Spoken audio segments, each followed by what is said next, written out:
Emmanuelle Cos, bonjour. Bonjour. Vous êtes ministre du Logement et de l'Habitat durable. Sur le plan local d'urbanisme intercommunal, l'échéance du transfert de cette compétence à la communauté doit avoir lieu en mars prochain. Combien de communautés ont déjà pris cette compétence? Où en sommes-nous aujourd'hui? Alors, on a déjà, il faut le dire, une dynamique qui est très bonne, puisque le PLUI, qui a longtemps été attaqué en disant que ça serait un blocage sur les documents d'urbanisme, en fait, on a beaucoup de communes qui s'y sont engagées. On a plus de 500 communes qui aujourd'hui sont engagées dans le processus, plus de 250 qui ont déjà terminé leur processus, d'autres qui y vont, et une évolution assez rapide.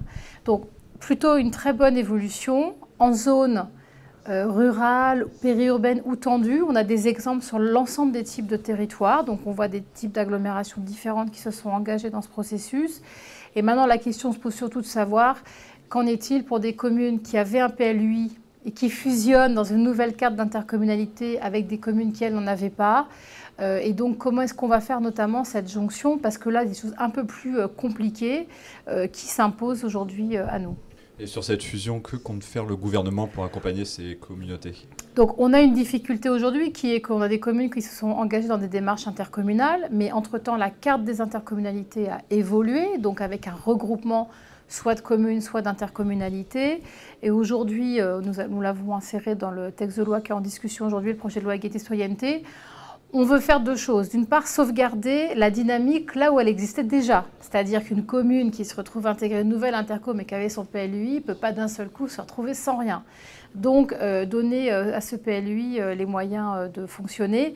Et puis, pour celles qui arrivent, leur donner un peu plus de temps pour avancer. Mais quand même, il faut dire les choses très clairement, il faut que maintenant, l'ensemble des territoires s'engagent dans cette démarche.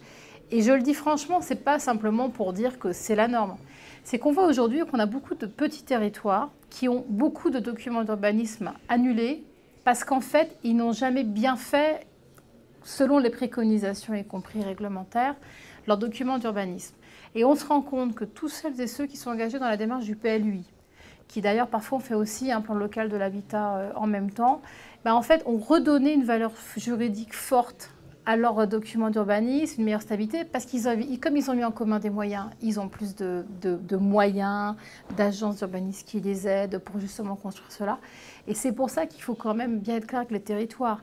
Certes, les choses évoluent parce que maintenant l'intercommunalité évolue, mais le PLUI doit être le document d'urbanisme dont on se saisira dans les années qui viennent. Et pour les communautés qui sont en train de mettre en place ce PLUI, vous dites qu'il faut leur donner plus de temps, c'est-à-dire repousser l'échéance? Non, je dis à celles qui fusionnent aujourd'hui et qu'il faut trouver des aménagements pour des territoires qui n'étaient pas dans la même situation de départ, celles qu'on avait, celles qu'on n'avait pas, et qui se retrouvent avec des compétences partagées qu'ils n'avaient pas. Parce que tout change. C'est ce qui est un peu nouveau et qui n'avait pas été prévu quand la loi a été écrite, c'est qu'évidemment, en ayant cette nouvelle carte d'intercommunalité, on a des communes qui, en fait, avaient leurs compétences qui maintenant vont être déléguées. Enfin, il y a beaucoup de choses qui évoluent. L'idée n'est pas du tout d'avoir un report, il faut être très clair. L'idée est de donner pour ces cas particuliers des capacités d'adaptation et donc de leur laisser le temps de s'adapter. Mais les objectifs qui ont été donnés au départ sont extrêmement clairs sur 2017. Sur le projet de loi Égalité et Citoyenneté, le volet logement a pour ambition de favoriser la mixité sociale à l'échelle des EPCI. En quoi est-ce nécessaire et en quoi l'échelon intercommunal est-il stratégique pour les questions de logement? Ce qu'on a vu dans les mois qui ont précédé la présentation de cette loi, en travaillant sur les questions de précarité sociale, c'est qu'aujourd'hui, on a des phénomènes de ghettos sociaux, où en fait, des personnes qui ont des revenus faibles sont concentrées dans certains territoires. Et notamment par le fait de l'aménagement ancien, par des attributions de logements sociaux sur lesquels on a concentré les ménages les plus faibles.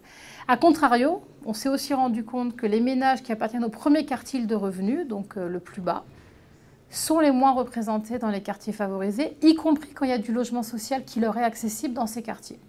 Et donc, un des objectifs a été de dire que nous demandons à toutes les EPCI, qui sont donc concernés, ça correspond à peu près à 390 EPCI, que ces EPCI consacrent au moins 25% de leur attribution des logements des ménages du premier quartile hors des quartiers politiques de la ville, pour avoir un effort de mixité sociale dans notamment les quartiers favorisés.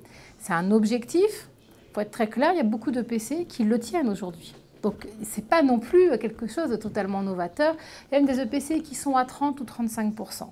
Mais il y en a beaucoup aussi qui ne le font pas du tout. On a des EPCI où on a du logement social hors des quartiers politiques de la ville et pourtant les ménages les plus pauvres n'y ont pas accès. Et donc c'est ça en fait que l'on veut réparer et en même temps on veut réinterroger ce qui a été fait dans les quartiers dits de la politique de la ville où on a souvent concentré des difficultés. Ça ne veut pas dire que le logement social en soi est un problème, ça ne veut pas dire qu'en soi des ménages pauvres sont un problème. Ce qui rend les choses difficiles, c'est le fait d'avoir concentré dans les mêmes lieux, parfois en fait en plus des lieux qui souffrent de manque de services publics, de manque de transport, des gens qui ont des difficultés. Concernant donc cette politique de la ville, les nouveaux contrats de ville sont pour la première fois pilotés par les métropoles et les agglomérations. Pourquoi est-ce une plus-value de donner cette compétence et cette politique de la ville aux...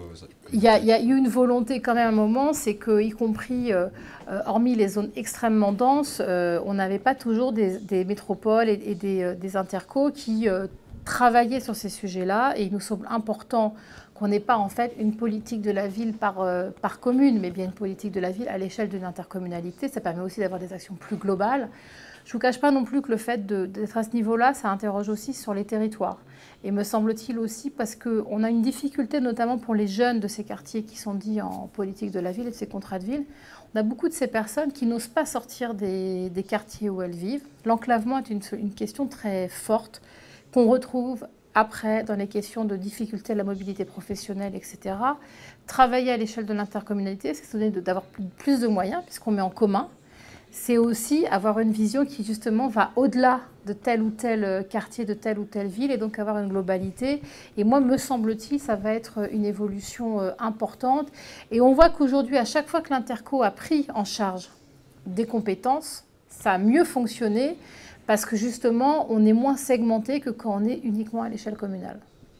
Un fonds national d'aide à la pierre doit également être mis en place. Le projet de décret a été transmis au Conseil d'État. Où en est-on aujourd'hui concernant ce décret? Vous l'avez dit, le Fonds national d'aide à la pierre a été un choix porté par le Président de la République. C'est traduit dans la loi de finances 2016. Il y a un décret qui est aujourd'hui en examen au Conseil d'État pour donc fixer l'organisation du FNAP.